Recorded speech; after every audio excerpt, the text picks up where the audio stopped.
It's the first Wednesday of the season after one of the most unpredictable races of the entire year. And guess what? People are still pissed they didn't win. Shocker. But that's the thing about NASCAR. Every given week, you're only going to have one winner, and you're going to have a lot of losers. Howdy, y'all. Welcome to NASCAR Daily. I'm your girl, Jessie Punch. Today is Wednesday, February 19th. We still have a lot to break down coming out of the weekend in Daytona, so let's get into it, especially because some of these scenarios, as all do, have a lot of different sides to the story. So it was lap 185 where we saw this incident that took out both Kyle Busch and Joey Logano. And it's Wednesday, still causing a lot of frustration and confusion, to be honest with you. And as I watch this back, I'm really not even sure who we're supposed to be pointing the blame at. I mean, you watch this through, and to me, it looks like the 47 was doing what he could to come down and make a move, maybe even a block on the 22. I don't quite know what Ricky was thinking. But either way, what's Joey supposed to do? I mean, it looked like he got pushed into Kyle. But I'm not on the racetrack. I'm not out there. Look, this is what Joey had to say about the whole thing. Yeah, from my vantage point, I felt like I had to get to the second car in line to have a chance to win the thing, and had an opportunity to get down in front of the 4 there, and then the 47 kind of had a late block there, and then at this point, like, he's kind of indecisive, and I was trying to back out of it. At this point, I couldn't.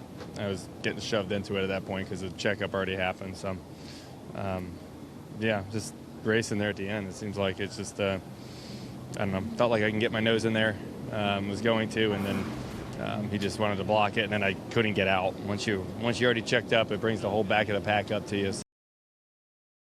Yeah, makes sense to me. Racing there at the end. It's the freaking Daytona 500. You gotta make moves. I mean, Stenhouse had to make a block. Joey's trying to find a line. There's so much going on, and that breakdown made sense to me. However, I don't think it made very much sense to Kyle Busch.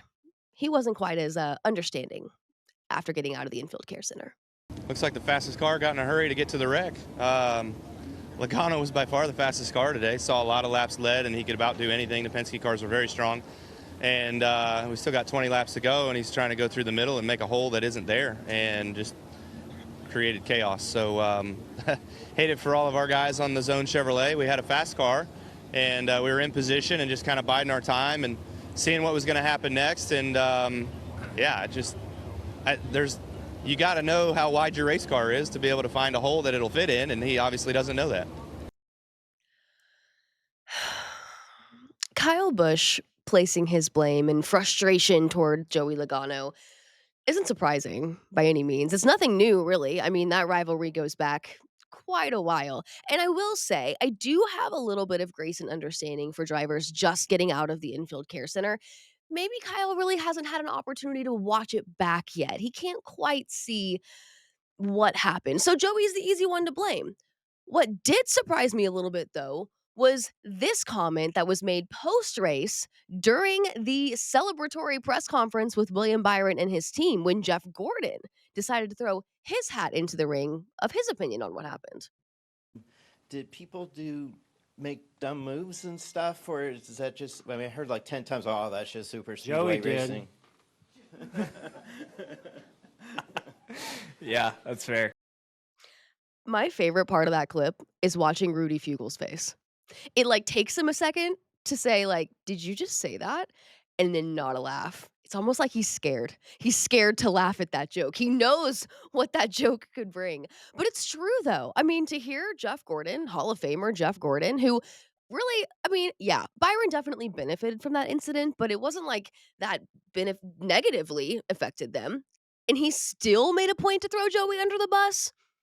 I don't know. Kind of an interesting one from my perspective, especially because going back to the wreck and going back to what Joey said, why is nobody talking about Ricky Stenhouse? That's who I want to hear from. He's been awfully quiet since Sunday. Ricky said, look, I'm going to take my top 20 finish and I'll see y'all in Atlanta. Have fun fighting it out between the two of you. Three-time Daytona 500 champion Denny Hamlin was also pretty angry after the race. Had a little bit of frustration, but didn't have many words to put it to be exact. But as we all know, Denny has a podcast, and he had plenty to say this week on Actions Detrimental. He had a lot to say in regards to his competition around him, some of the mistakes he sees made on the racetrack, the balance between racing and entertainment. He even called us out, the media, and said he's tired of us chalking up these racing incidents to just super speedway racing. I hear what he's saying. I hear you, Denny. I get it. But isn't there kind of a weird counterproductive argument here about looking to put the blame on someone, but then also not just calling this super speedway racing? I mean, we just talked about Kyle and Joey going at it and trying to find someone to blame. And at the end of the day, why does that really matter? Because isn't the blame to be put on the nature of super speedway racing?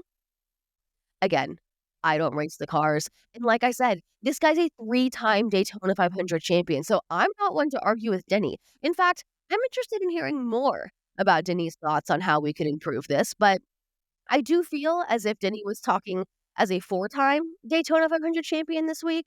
His thoughts on super speedway racing may be a tad different.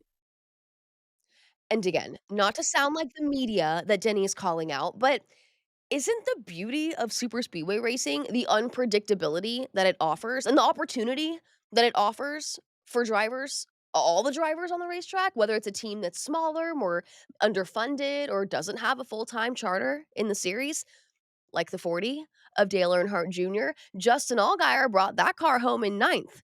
And that car owner was pretty dang happy about how that super speedway race finished. Dale Earnhardt Jr. had this to say after the race. It really was good for me, I think, to come here and experience this, to see if it was truly something that I felt like I wanted. And because sometimes you wonder, because of growing up in the sport and your last name is are you making yourself do this because it's what you think you're supposed to do? Do you really want to do it, right? And so, I think this helped me understand that I do want to be here personally, and I do feel like that it's I do feel like that it's what I should be striving for. So look, I'm just laying all of that out there to say, Denny, if you do really mean what you said about losing your love for the sport and these fiery frustrations toward the Cup Series, seems like there's another guy out here who is actively regaining his love for the sport in the Cup Series and would pretty happily take a spot in that field.